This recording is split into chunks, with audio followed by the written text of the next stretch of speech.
Hello Aquarius, welcome to your 2024 year ahead horoscope. In this video, I'll be going over all the big main transits happening in 2024. I'll be explaining what to expect, and I'll be offering some do's and don'ts for different parts of the year for those of you who are year ahead planners and like to know what to expect. 2024 main events include Pluto's back and forth from Cap to Aquarius, with the final ingress into Aquarius at the end of the year, and Jupiter conjoins Uranus in Taurus before changing signs, and Jupiter entering Gemini, bringing some luck and expansion to new house topics for the following 12 months, and it will also square Saturn in Pisces.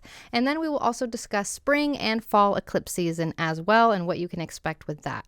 As a reminder, I recommend you listen to your rising sign, but some people do find value in listening to their sun or moon signs. Astrology is a form of divination after all. How are you going to get your messages? However you need to. So let's begin here with January 20th when Pluto enters Aquarius, and it will be entering your first house for the second time. The first time this happened was in March of 2023. So if you look back to the end of March, beginning of April of 2023 in your calendar, your emails, whatever, your photo album, whatever you've been doing at that time, check it out and you'll know kind of what to expect at the end of January of 2024. Pluto is a planet all about transformation. It's about the deep stuff. It's about taking your power back. It wants you to take your power back. So radical shifts in self-perception are possible here. Experiencing a profound change in how you see yourself, reshaping your identity in some way. This is about major transformations and changes. Ask a Capricorn, an elder Capricorn rising, what it was like in 2008, 2009, and they'll give you a little hint on what to expect also. It might be a time where you are making some big life decisions, like career changes, relocating, altering relationship statuses. It is a time where you might be forced to confront some sort of personal demons also. Pluto brings deep-seated issues out to have you take your power back and address them head on, which pushes emotional breakthroughs and pushes us to be more authentic and more aligned with ourselves. So although it can sound scary, it's also very, very powerful, and you can harness extreme power here. And beyond style changes, you might consider some sort of surgery. Maybe you get Botox or new lips, a new tattoo. Maybe not so serious. Maybe it's just a new fitness regimen or something like that. But you're going to be way more aware of your influence on others too. Again, it's a powerhouse planet. So you're going to be more aware of dynamics of control and power dynamics in your life and in various relationships. So with Pluto here at the end of January, I recommend you do something like starting a transformative fitness journey or something with the way that you look. I recommend that you pursue a passion project. If there's something you've always wanted to do, like starting a business, a creative venture, a blog, whatever the heck, now's a good time. And I recommend you update your wardrobe. Do something with the way that you look. Reflect the inner changes that you're going to be experiencing or are experiencing outwardly by refreshing your wardrobe. I recommend you don't make any hasty decisions at this point. Whether it's tattoos, surgery, any life-altering choices, give yourself time to ponder it. Pluto will be in and out. There's no rush. We don't have to hurry up and get it done or anything. So make sure you are ready for it when you do make that decision. And avoid getting caught in any unhealthy power dynamics, because you might notice this come up a little bit more with Pluto here. Control issues coming up, dealing with somebody who has more power than you and needing to work through that. And I recommend you let go. Do not cling to outdated aspects of yourself. Pluto's influence is all about deep transformative changes, and it gives an opportunity to shed old skins and emerge renewed with a clearer understanding of who you are and where you're headed and what you want to do moving forward. So lean into changes and watch how they unfold. It's going to be a big year for y'all. So let's move on to eclipse season in the spring. So eclipses in general, they'll be happening in your 9th and 3rd houses, and eclipses bring major endings and major beginnings, the ending of one era and the beginning of another era that happen at the same time. So the ending of something and the beginning of another thing happening intertwined diddly, if that's a word. So let's start March 25th. We have an eclipse in Libra in your 9th house, which has to do with your your mind and expanding your horizons. So you might notice new educational pursuits coming up. It's a good time to start a course or consider higher education or just getting a certificate, something like that. Travel opportunities might be coming up for this eclipse season, chances to travel, and just general philosophical shifts happening. Your belief system, your worldview, any esoteric topics like astrology or divination in general are also getting the ending of an era and the beginning of another era. So we have serious transformations happening with your mind. And then we have 2 awkward, wonky eclipse season weeks in between the next eclipse, which is April 8th at 19 degrees Aries in your 3rd house of local environment and general communication. So you might notice the ending of an era and the beginning of an era happening with the way you express yourself and interact with people. So you might decide to act a different way in front of certain people. And local community engagement might be on high. So there may be opportunities to get more involved with your immediate community or some sort of community. And you might notice changes like construction happening, just changes with your neighborhood and with your local environment. And again, the 3rd house is also good for education. So courses, workshops, local events that expand your skills and knowledge come into play with these eclipses. At the same time, Mars will be conjoining Saturn in your 2nd house. So eclipse season, not only is it wonky because eclipse seasons are always just kind of weird and they feel kind of strange, but Mars and Saturn, the malefics, are conjoining and bringing some delays and kind of like a wet blanket, maybe feeling stuck between a rock and a hard place in your 2nd house, having to do with your money. So you may notice some challenges coming up with money or resources or things. Not necessarily, you're not going to lose it all or anything, but be aware that eclipse season in the spring will bring some financial hurdles or a financial hurdle that you're going to work through, and you'll work through it just fine. Mars and Saturn are like, Mars is hot, Saturn is cold. You know, it's a hot, cold energy, a stop-go energy. So it's kind of frustrating, but it just requires you to be patient and slow and just allow whatever needs to stop to stop. Don't fight any 2nd house challenges. So just allow yourself to be a lot more patient during eclipse season. Allow yourself to expand your horizons, communicate, be social, learn new things, go traveling, but know that you do have some constraints in the 2nd house. There may be something that a bill you need to pay off, or an expense you weren't expecting, or an expense you were expecting and you're just working towards paying that off. It's a fairly quick transit, so there's no need to be like super concerned, but do be aware that this is an interesting eclipse season where you're going to need to harness patience. So the do's and don'ts for this time, I again recommend enrolling in an online course or a workshop. I recommend planning a trip. I recommend you don't ignore any local events. On the other hand, avoid rushing any important conversations at this time, and don't postpone any vehicle maintenance. If you need to work on your car, this is a good time to keep up on its maintenance. Overall, the spring eclipse season will be about growing and expanding your mind. And whether it's through traveling, learning, expressing yourself, each thing you do is paving the way for this exciting new chapter moving forward. And this brings us to April 20th, when Jupiter conjoins Uranus in Taurus, which is your 4th house. So you're looking at some exciting changes in your home and family life. So home makeovers are possible. Unexpected family news is possible. Real estate opportunities are possible. Revitalizing family dynamics.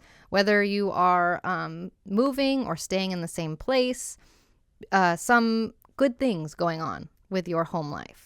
So this is a good time to plan a family reunion, especially if you have like a quirky family. This is a good time to explore your ancestry, maybe dive into your family history. This is a good time to invest in any smart home technology. Upgrade your living space by getting some gadgets there, things that help convenience, a ring camera, something like that. And this is a good time to move if you need to move or look for somewhere to move. On the other hand, don't rush into buying property. If a real estate opportunity comes up, make sure you're doing your homework before jumping in. And which I know you will because you're an Aquarius rising, but just I'm giving you the green light to do something with property, but not without doing your due diligence, okay? And I recommend you don't ignore any home maintenance that's happening or that needs to happen at this point in time.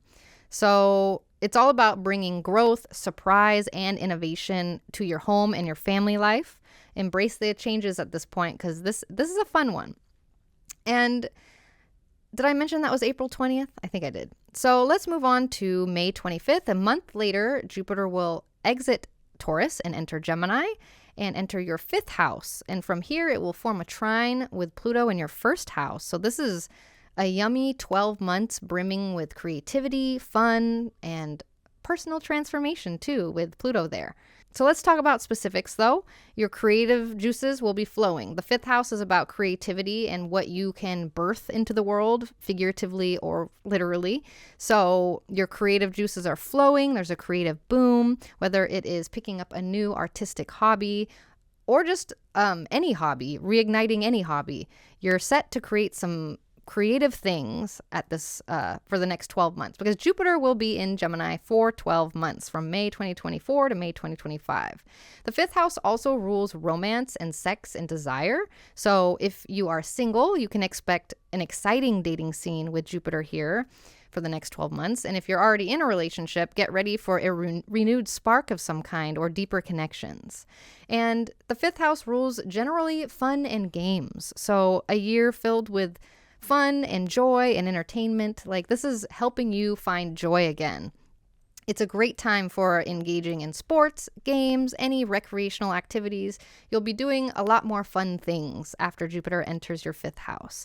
And if you've been thinking about expanding your family, this could be your year with Jupiter here. And for others, it might mean starting a new project or a venture that's close to your heart. Again, birthing a literal or figurative baby. So the do's and don'ts for Jupiter in your 5th house, I recommend you start a creative project at some point within the 12 months it's there. I recommend you, if you're single, join a dating app, attend singles events, meet new people. You could meet a lot of cool people. You could also meet a lot of interesting people, I should say, because Jupiter is going to be entering its detriment in Gemini. So Jupiter won't be able to do its usual Jupiter things. It'll be acting a little bit different. So there'll be some unique people that you meet. And I also recommend you plan fun outings over the following 12 months after the end of May. Attend concerts, a weekend getaway, regular movie nights with friends, something like that. And I recommend that you do not ignore any passions. When Jupiter's here, you have an opportunity to really rekindle a flame of joy and passion and feeling alive again with fun. And don't overlook any opportunities for love. You know, don't be too busy or distracted to notice the amazing person that you met. Be open to possibilities. And, you know, Jupiter trining Pluto is set to bring out the best in you, really. It's a good time to embrace your creative side, enjoy life to the fullest, and maybe even find love along the way or deepen your love. So enjoy Jupiter in your 5th house. It's one of the best spots it could be. And this brings us to August. Through the rest of the summer, we don't have much going on, although this will be in the background. We have Mars squaring Saturn, exacting on August 15th. Mars will be in your 5th house, squaring Saturn in your 2nd house. And it's interesting because Jupiter is in your 5th house with Saturn. They're almost conjoining at this point in August. And Jupiter is exponential growth with things. And Saturn squaring Mars, which is conjoining Jupiter. The Saturn square from the 2nd house is kind of like reality check energy. So I'm telling you to have fun, do all the projects, do all the things. But Saturn is squaring the 5th house from the 2nd. So there is in August, I just feel like the narrative is Jupiter comes into the 5th house, expands, brings joy, you know, that sort of thing, but it can't go unchecked. And Saturn is in the 2nd house, ready to check Jupiter's expansion to make sure that it's foundational, that it'll last, it's sustainable, it's accurate, all of the good things that Saturn likes. So we have this excitement, this exponential growth happening with joy. But Saturn's there reminding you about your budget, essentially. It's in your 2nd house, so you might need to juggle some sort of budgetary constraint with all the joy you're experiencing. And it might force you to look at your recreational spending, specifically how much money you spend on fun, which needs to be adjusted and balance. You want to spend money on fun, but you don't want to spend all your money on fun, but you don't want to spend zero money on fun either. So as you see, we need to balance this, and this square might push you to do that in August. But yeah, overall, creative planning or creative projects versus financial planning may become a theme, and just adjustments within the things you do for fun, like finding cost-effective ways to enjoy yourself or prioritize which hobbies or activities are actually worth the investment. So some tangible things you could do in August is create a leisure budget, specifically like a budget for your hobbies and fun to enjoy without any financial stress so you don't have to think about it. Or pursue affordable hobbies, like don't get into horseback riding because that's fucking expensive, right? Plan a budget-friendly trip. So if you do have travel on your mind, consider destinations that offer value for money, like Mexico or something like that. Just plan a budget-friendly getaway because there could be some restraints there with your resources. So don't overspend on leisure. Obviously, you won't. You're an Aquarius rising. Don't neglect any financial goals for your instant gratification. You won't. And don't ignore any investment opportunities because something could come up investment-wise.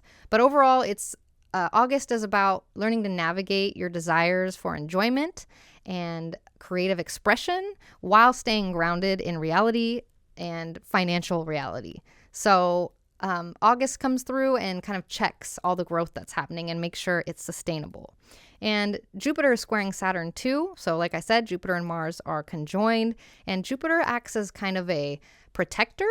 Jupiter can either expand Mars's energy, which is, making inflammation bigger, redder, more extreme, or it can act as a guardian angel kind of vibe where it's making sure things aren't going too horribly, working in the background where you can't really tell what sort of blessings it's bringing, but it is bringing blessings. It is helping. So with Jupiter and Mars here, it's more about finding a balance between things you do for fun and your need to be financially prudent. And it's a balance. You can't just swing one way or the other, because if you just focus on your money, you'll have no reason to enjoy that money, right? You don't want to be depressed while you're going after that dollar. You need some joy to sprinkle in there. So let's move on to September 1st. This is when Pluto retrogrades back into Capricorn. It's retrograding back into your 12th house. And with Pluto retrograding back here, it's not going to be about anything new happening. You're used to Pluto being here. It's been here since 2008, and it'll only be here for 2 months in 2024. So it's kind of like wrapping up the final vibe of what Pluto was doing there. So you might be deepening spiritual practices one more layer, finding a more profound connection with some sort of spiritual, meditative, some sort of practice, hitting a new level of Zen or a new level of insight or something like that. And if you're in therapy, you can expect breakthroughs there or revelations. It's like finally cracking a code that's been puzzling you for a while, since 2008. And you might gain some insights into how subconscious patterns have been affecting you, or unseen for things behind the scenes might come to light or be revealed. And encounters with the past in general are possible. Old issues from the past, old people from the past might resurface for some sort of closure or a deeper understanding. So the do's and don'ts for September, it's a really good time to unplug and get in touch with your inner self, whether that is a weekend yoga retreat or a silent meditation camp or your own challenge that you're doing to connect back with yourself. It's a good time for therapy. It's a good time for meditating. The 12th house is hard to see. It's, you can't see it from the first house. So we don't know what's going on when things are in the 12th house consciously. It's usually subconscious things unless you take yourself out of the situation so you can see it from a different angle, which is why travel is a thing for the 12th house sometimes. So traveling can be a good thing to do also to gain perspective on things. And so with that being said, September, Pluto here, don't ignore your mental health. Don't isolate yourself too much. Don't dismiss your dreams because they might be a bit more vivid. But as Pluto rounds out its final stay in your 12th house, it'll be about embracing inner changes, inner insights that you've been gaining, and it's like a final exam in a class that you've been taking for a long time. So you've got this, you're used to it, you know kind of what to expect or how to handle it. So it's not going to be popping out and be a surprise or anything. You'll be taking your power back within spiritual practices. It's like taking another level up in your spiritual game, pretty much. And this brings us to fall eclipse season, which begins September 17th, 2 weeks later. And this will be these eclipses will be happening in your 2nd and 9th houses. Eclipses, again, bring major endings, major beginnings, the ending of one era, the beginning of another. So it's major transformations. For you, on September 17th, this is an eclipse happening in your 2nd house in Pisces. So this is more financial conversation that we're going to talk about. And one thing to keep in mind is this will be the first eclipse on this axis. So this will be kind of like a taste of what's to come for 2025. So the eclipse in your 2nd house is giving you a sneak peek at the big changes that'll be happening with your finances, your resources, and maybe even your self-worth on some level. It'll be a hint on what's to come for the next year. And then we have an awkward 2 weeks until October 2nd. I say awkward because in between the eclipses is technically eclipse season, which is when a lot of the actual things happen to us for the eclipse or for us with the eclipse. So yeah, October 2nd, eclipse in your 9th house of Libra, which is about broadening your horizons. This is the final eclipse, or one of the final, if not the final eclipse, in this house. So it's bringing a benchmark moment with higher minded topics. That could be your beliefs, your studies, your spirituality, your travel plans, all sorts of things that broaden your horizons.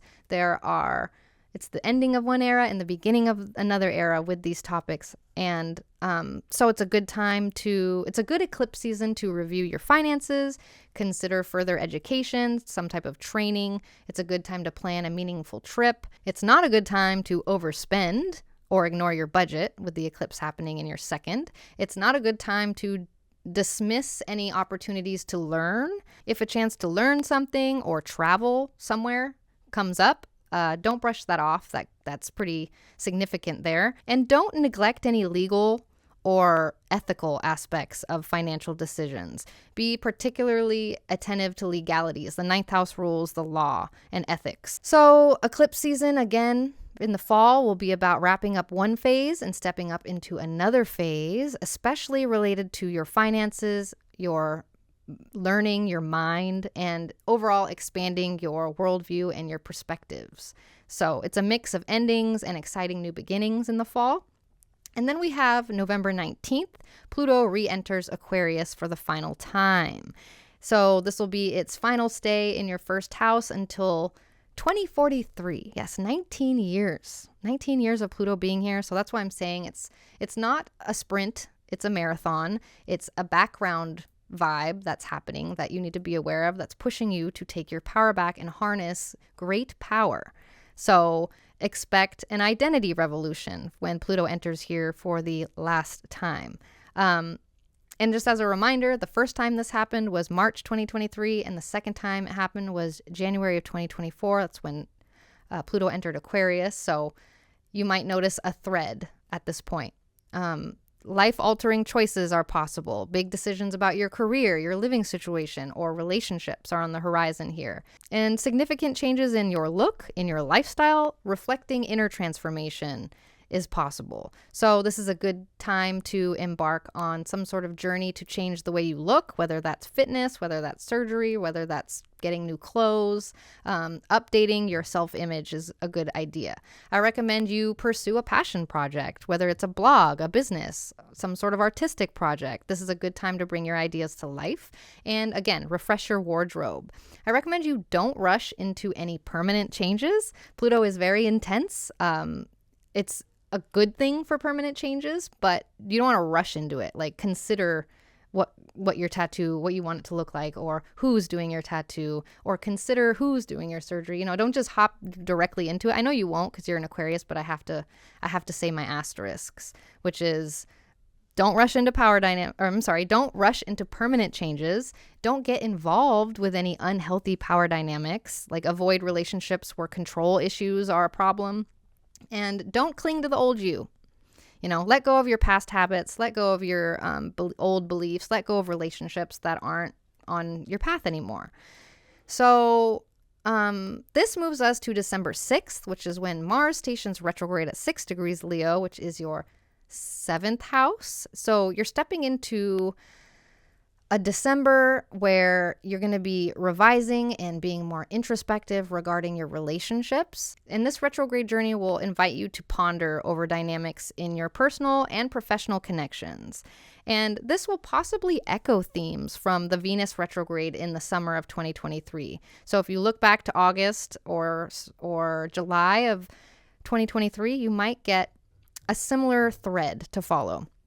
So this is a time for, actually, before I get into what to expect, I want to reiterate the difference between a planet that is stationing and a planet that is retrograde. So I'm talking about December 6th, which is when Mars is stationing retrograde. Stationing is important because stationing means it is stationary, which means it is stopped. And a planet has to stop before it changes directions. Just like a car needs to stop and go into neutral before it changes its gear from drive to reverse, or planets that are stationary are doing the same thing before they either go forward or backward. This is important because a planet that is retrograde acts very differently than a planet that is stationary. A planet that is stationary heightens that planet's associations and makes them a lot louder. And a planet moving backwards is just a bit more introspective or kind of working in a different way than usual. But when it's stationary, it is stopped. So December 6th is when it's stationary, and that's when Mars stops. So Mars associations are a lot more intense at this point.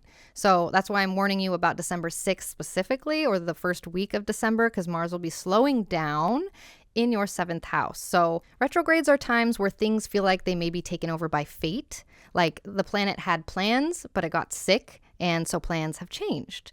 The planet loses volition and fate takes over, essentially.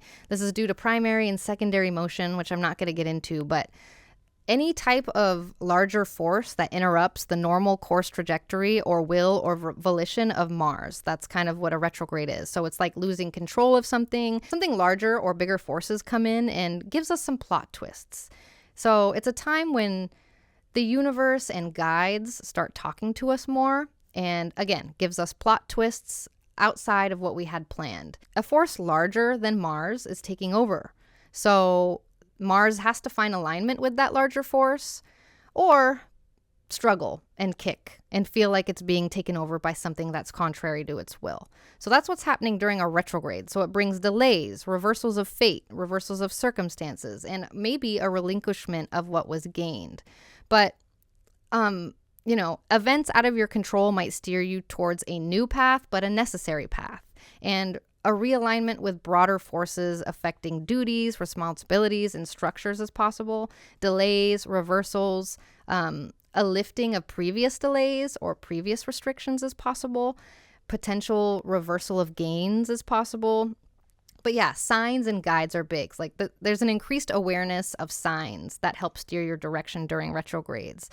So the essence here is that Mars stationing can usher in turning points, unexpected shifts, and a newfound awareness of larger forces at work in your life. The leaf blower turned back on. I'm sorry about that. So specifically, now that I'm done ranting about retrogrades, reassessing relationships is possible in December, reflecting on personal, professional, besties, whoever you spend one-on-one time with, maybe even clients. Reconnecting with past relationships is possible too. Revisiting old relationship dynamics or resolving unfinished business from your past is possible. So the beginning of December is a good time to reflect on relationship dynamics, improve your communication skills, and reconnect with old friends, old partners. If there are people from your past, reach out to them if you feel called. And I recommend you don't rush into any new relationships because this is a cycle. Mars retrograde's a cycle, so it'll be a longer process than you think if you do jump into a new relationship. Don't ignore any relationship issues because this is a time to not sweep things under the rug. This is a time to address issues head on and avoid any misunderstandings that have been percolating. And it's a time to not neglect your own needs either. Make sure you're not putting anyone else's needs in front of you during this retrograde. But overall, Mars retrograde in your 7th house is challenging you to think more deeply about your relationships, and it may bring a plot twist of some kind. So be aware of that. And this brings us to our last transit of the year, which is Jupiter squaring Saturn for the 2nd time, December 24th. Jupiter will be in your 5th house. It'll square Saturn in your 2nd house again. This time Mars isn't involved, so there's a renewed focus on how you can sustain your personal joys with your financial situation. So you might notice yourself at the end of the year revamping the things you do for fun. It's a good time to explore new and unconventional hobbies and activities that excite you and also fit in your budget. It's a time where you might be rethinking your approach to dating, relationships that aren't as serious. And it's a time where you might be evaluating your expenses with your hobbies or with your kids. If your budget's tight at this point, it's a chance to find more cost-effective ways to support you or your children's hobbies. So revisit old hobbies at the end of December. Plan staycations or local adventures. Explore free or low-cost entertainment options. I just love that this square is happening during the holiday season. It's too astrologer good, really. We're all going to be struggling financially next year in Christmas time. I'm over-exaggerating. We're not going to be struggling financially, but there will be, considerations that we need to take. So don't overspend on impulse for Christmas season or holiday season. Don't neglect your long-term financial goals for the holiday season. And don't forget about free things to do, free fun events. So that's what we have, y'all. That's the year. Thank you so much for being here. How do you feel about what's coming up? I would love for you to drop a comment and let me know which transits you're looking forward to and which transits you are side-eyeing. If you enjoyed this video, don't forget to like and subscribe to keep the community going. And if you want to delve deeper into astrology with me, don't forget, Pyxis Fellowship offers personalized weekly and monthly horoscopes. I'm available for one-on-one consultations, readings, or mentorships as well on my website. And of course, you're welcome to join the free 9th House Discord server to keep the astro conversation flowing. Thank you so much, friends. I will catch you on the flip side.